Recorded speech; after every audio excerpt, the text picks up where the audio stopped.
Meta Platform stock is currently trading around $635.95, reflecting a major crash of about 15% in just 2 days.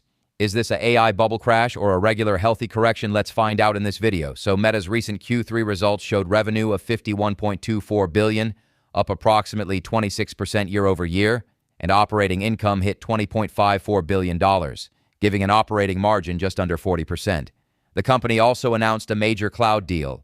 Meta signed a multi-year partnership with Google Cloud valued at over $10 billion, part of its aggressive push into AI infrastructure.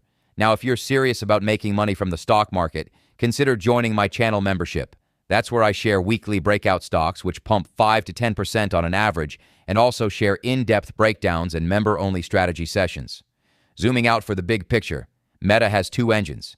First, the family of apps, Facebook, Instagram, WhatsApp, that still command billions of users and drive cash flow. Second, the pivot into AI, the metaverse, and global infrastructure, areas with higher risk but potentially far higher rewards.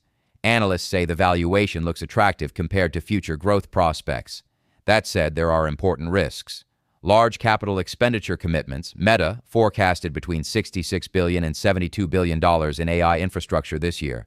Competitive pressure from cloud and AI rivals, and regulatory exposures globally. Bottom line, Meta offers a potent mix of established cash flow plus bold optionality in AI and infrastructure. If it executes, the upside is meaningful.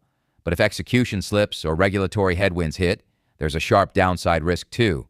It's a name for those comfortable balancing reward and risk in large cap tech. If you found this breakdown helpful, please like this video and subscribe to stay up to speed with these high impact stocks.